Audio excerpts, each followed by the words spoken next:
Hello friends, घरच्या tasty खाण्यामध्ये तुमचं खूप खूप मनापासून स्वागत आहे। आज आपण व्हॅनिला केक रेसिपी बघणार आहोत। ते पण मार्केटपेक्षाही चवीला छान आणि तसा स्पंज कसा आणायचा ते आज मी तुम्हाला सांगणार आहे। त्यासाठी एक मोठा बाउल घेतलेला आहे, त्यामध्ये 1/4 कप इतकं तेल ॲड केलेलं आहे, 1/4 कप इतकी दही ॲड करून घ्यायची आहे। तरी तो फ्रेश दही वापरायची आहे, जास्त आंबट दही घ्यायची नाही। अर्धा कप इतकी पावडर शुगर घेतलेली आहे। साखरला मी मिक्सरला लावून घेतलेला आहे। तर आता व्यवस्थित त्याला मिक्स करून घेऊया। मिक्स करून छान असं याचा बॅटर तयार करून घेऊया। तर बघा छान इथे मिक्स झालेला आहे। आता यामध्ये सगळे आपले ड्राय इंग्रेडिएंट्स ॲड करून घ्यायचे आहेत। तर त्याआधी आपण त्याला गाळून घेऊया। त्याच बाउलवर एक गाळणी ठेवलेली आहे मी, त्यामध्ये 1 कप इतकं मैदा घेतलेला आहे, 1 टेबलस्पून इतकं कॉर्नफ्लॉवर ॲड करायचं आहे, 2 टेबलस्पून इतकं मिल्क पावडर ॲड करायचं आहे, half teaspoon baking powder, 1/4 teaspoon इतकं बेकिंग सोडा ॲड करायचा आहे। पूर्ण ड्राय इंग्रेडिएंट्स ॲड केल्यानंतर आपल्याला हा गाळून घ्यायचा आहे।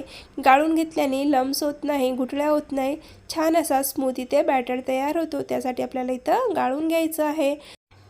तर इथे मी पूर्ण ड्राय इंग्रेडिएंट्स गाळून घेतल्यानंतर त्यामध्ये हाफ टीस्पून इतकं व्हॅनिला एसेन्स ॲड केलेलं आहे आणि आता आपल्याला या बॅटरला व्यवस्थित मिक्स करून घ्यायचं आहे, म्हणजे पूर्ण सारखं इथे बॅटर तयार होईल आणि छान असा स्पंज येईल आपल्या केकला। त्यासाठी इथे मी दूध ॲड करण्याच्या आधी सगळं मिक्स करून घेतलेलं आहे आणि पूर्ण बॅटर इथे मिक्स करून झालेलं आहे। आता यामध्ये आपल्याला अर्धा कप इतकं दूध घ्यायचं आहे। तर इथे मी कपाचा मेजरमेंट घेतलेला आहे। तुमच्याकडे जर मेजर कप नसेल तर तुम्ही कोणताही कपाचा इथे माप ठरवून घेऊ शकता। तर इथे अर्धा कप दूध घेतलेला आहे, त्याच्यातला अर्धा दूध इथे मी ॲड करून घेतलेला आहे आणि अर्धा दूध बाजूला ठेवून घेतलेला आहे। खूप जास्त दूध जर आपण यामध्ये ॲड करून घेणार तर आपला बॅटर फुगतो आणि त्यानंतर बसून जातो। त्यासाठी दुधाचा सुद्धा वापर इथे व्यवस्थित मेजरमेंट घेऊनच करा। तर इथे मी दूध अर्धा कप ॲड केल्यानंतर बॅटर मिक्स करून घेतलेलं आहे। थोडंसं थिक वाटत आहे मला बॅटर, तर अजून मी थोडंसं दूध यामध्ये ॲड करून घेतलेलं आहे। अर्धा कपामधला 2 चम्मच इतकं दूध मी बाजूला ठेवून घेतलेला आहे आणि परत हा बॅटर मिक्स करून घेते। मी एकदम परफेक्ट मेजरमेंटसोबत हा केक तुम्हाला बनवून दाखवणार आहे। अजिबात तुमचा केक बिघडणार नाही किंवा स्पंज खराब होणार नाही। तर बघा तेवढंच इथे मी दूध वापरलेलं आहे। बाकीचा जो 2 चम्मच दूध उरलेला आहे ना, तो मी यामध्ये ॲड केलेला नाही आहे, तो दूध बाजूला ठेवून घेतलेला आणि आपला बॅटर इथे तयार झालेला आहे। अशीच बॅटरची कन्सिस्टन्सी हवी आहे आपल्याला, यापेक्षा जास्त थिकही नको आणि यापेक्षा जास्त पातळही नको। तर यामध्ये आता बॅटर तयार झाल्यानंतर सगळ्यात शेवटी आपल्याला व्हिनेगर ॲड करायचं आहे। जर तुमच्याकडे व्हिनेगर असेल तर तुम्ही व्हिनेगर ॲड करा, नसेल तर तुम्ही यामध्ये लिंबाचं थोडंसं रस जरी ॲड केलं तरी चालेल। तरी ते मी 1/4 टीस्पून इतकं व्हिनेगर ॲड केलेलं आहे आणि परत बॅटरला एकदा मिक्स करून घेतलेलं आहे। केक टिनच्या बुडाला बटर पेपर ॲड करायचं, वरून थोडंसं तेल लावून घ्यायचं आहे आणि आपण जो हा बॅटर तयार करून घेतलेला ना त्यामध्ये ॲड करून घ्यायचं आहे। सगळ्यात आधी आपल्याला टिनच रेडी करून ठेवायचं आहे, म्हणजे बॅटर झाल्याबरोबर आपल्याला त्यामध्ये ॲड करून शिजायला ठेवावं लागतो, नाही तर जास्त वेळ झाला की बॅटरसुद्धा आपला फुगत नाही आणि केकला छान स्पंज येत नाही। तरी ते मी एक पातेला घेतलेला आहे, त्याला 10 मिनिटांसाठी प्रीहीट करून घेतलेला आहे। त्यामध्ये आपल्याला हा केक ठेवून घ्यायचा आहे आणि 40 मिनिटांसाठी केकला शिजवून घ्यायचं आहे। तर बघा कोणाकोणाला 10 मिनिटं इकडे तिकडे सुद्धा होतात केक शिजवण्यासाठी, तर तुम्ही 30 मिनिटांनंतर हा केक चेक करून बघा। इथे मला पूर्ण 40 मिनिटं लागलेले आहेत आणि 40 मिनिटांनंतर मी तुम्हाला हा केक शिजला की नाही ते सुद्धा चेक करून दाखवते। अशा प्रकारे एखादी टूथपिक वगैरे घ्यायची आणि त्याला त्या केकामध्ये टोचून बघायचं। टूथपिक जर क्लीन निघाली तर समजायचं आपला केक छान शिजलेला आहे। आणि तुम्ही इथे बघू शकता किती छान असा केक इथे बनवून तयार झालेला आहे। तर केक तर तयारच आहे, लगेच आपण इथे क्रीमसुद्धा तयार करून घेऊया। एक मोठा बाउल घ्यायचा आहे, त्यामध्ये 1 कप इतकी व्हिपिंग क्रीम ॲड करून घ्यायची आहे। ते एकदम चिल्ड अशी व्हिपिंग क्रीम घ्यायची, म्हणजे आपली क्रीम छान बनवून तयार होईल। जर क्रीम एकदम थंड नसेल तर त्याच्या खाली बाउल घ्या, एक डबल बाउल घ्या आणि त्यामध्ये थोडेसे आईस क्यूब टाका आणि त्यानंतर क्रीमला व्हिप करून घ्या।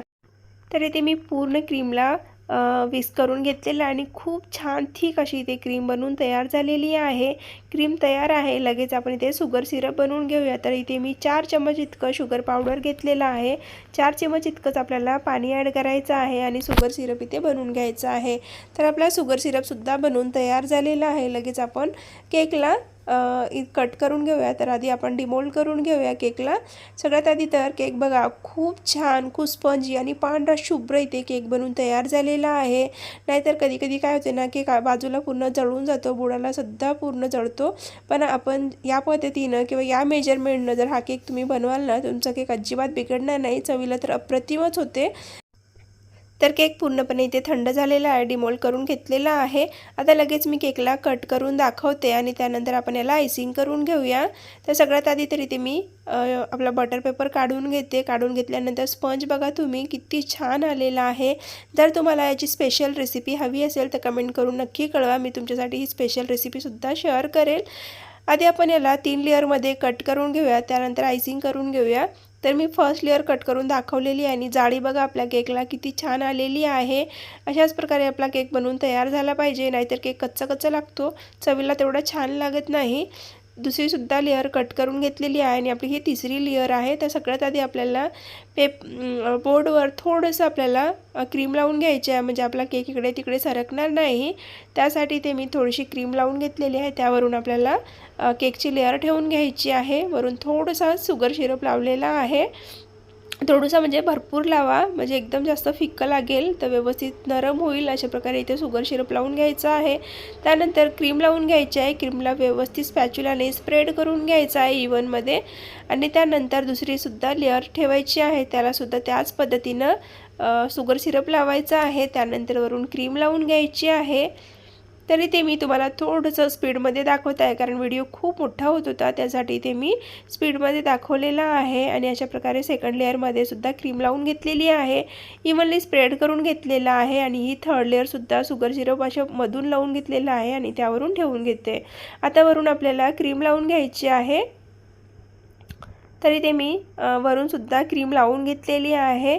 आणि आता नवीन असाल किंवा स्टार्टिंग असेल तुम्हाला केक बनवताना, किंवा तुम्ही फर्स्ट टाईम केक बनवत असाल ना, तुम्ही शक्यतो पायपिंग बॅगनेच क्रीम लावण्याचा प्रयत्न करा, म्हणजे इव्हनली एक लेवलमध्ये लागते आणि जास्त त्राससुद्धा होत नाही. खूप छान क्रीम इथे लागून तयार होते. खूप जास्त वेळ लागत नाही, अगदी 5-10 मिनटामध्ये तुम्ही ही क्रीम लावू शकता. आणि खरं तर सगळ्यात आधी आपल्याला क्रीम छान बनवायची आहे. क्रीम जर एकदम पातळ असेल किंवा क्रीम व्यवस्थित बनली नसेल ना, तरी आपला केक व्यवस्थित बनत नाही. तर बघा इथे मी व्यवस्थित क्रीम लावून घेतलेली आहे. आणि पूर्ण केकला क्रीम लावून झाल्यानंतर स्पॅच्युलाने छान असं क्रीम आपल्याला इथं सेट करून घ्यायचं आहे, म्हणजे इव्हनली स्प्रेड करून घ्यायचं आहे. पूर्ण केकला क्रीम लावून घ्यायची आहे. कुठे जास्त वाटत असेल तर काढून घ्या आणि कमी वाटत असेल तर लावून घ्या. तशा प्रकारे आपल्याला इथं केकला क्रीम लावून घ्यायची आहे. केकला व्यवस्थित इथे मी क्रीम लावून घेतलेला आहे. तर केकला व्यवस्थित फिनिशिंग याच्यासाठी केलेलं नाही आहे, कारण की याला मी स्क्रॅपरनं डिझाईन करणार आहे. तर माझ्याकडे अशा प्रकारे एक डिझाईनवाला स्क्रॅपर आहे, त्याच्याने मी व्यवस्थित त्याला डिझाईन करून घेणार आहे. बघा अशा प्रकारे एकदम सिंपल पद्धतीची डिझाईन आहे. डिझाईन करून झाल्यानंतर याच्यावरून एक लेस काढून घेते. तर पिंक कलरची इथे मी लेस काढणार आहे. माझ्याकडे जो कलर अवेलेबल आहे ना, तोच कलर इथे मी वापरलेला आहे. तर एका बाउलमध्ये व्हाईट क्रीम काढून घ्यायची आहे बाजूला थोडीशी, कारण एवढ्या मोठ्या क्रीममध्ये आपण जर क्रीममध्ये कलर ॲड करणार तर पूर्ण क्रीम पिंक होऊन जाईल. त्यासाठी एका बाजूला थोडंसं जेवढी आपल्याला क्रीम लागणार आहे ना, तेवढीच क्रीम घ्यायची. त्यामध्ये 2 ड्रॉप इतकं पिंक कलर ॲड करून घेतलेला आहे. क्रीमला व्यवस्थित मिक्स करून अशा प्रकारे एक नोझल घेतलेली आहे. पायपिंग बॅगमध्ये नोझलला फिट करून घ्यायचं आहे. त्यानंतर वरून आपल्याला क्रीम भरून घ्यायची आहे. तरी ते मी स्टार नोझलचा वापर केलेला आहे. आधी मी केक बनवायची, तर माझ्याकडे पहिलेच होते सगळे साहित्य, तर त्यासाठी ते मी व्यवस्थित अशी डिझाईन काढून घेतलेली आहे. सिंपल पद्धतीची डिझाईन काढलेली आहे. वरून सिंपलवाले फ्लावरसुद्धा काढून घेतलेले आहे. आणि आपला इथे पूर्णपणे केक बनवून तयार झालेला आहे. थोडेसे डेकोरेशनचे काही साहित्य होते माझ्याकडे, तर इथे मी व्हाईट कलरचे आणि गोल्डन कलरचे बॉल्स होते ते ॲड करून घेतलेले आहे. आपला केक इथे बनवून तयार झालेला आहे. तर तुम्हाला ही सिंपल पद्धतीची रेसिपी कशी वाटली कमेंट करून नक्की सांगा. थँक्यू.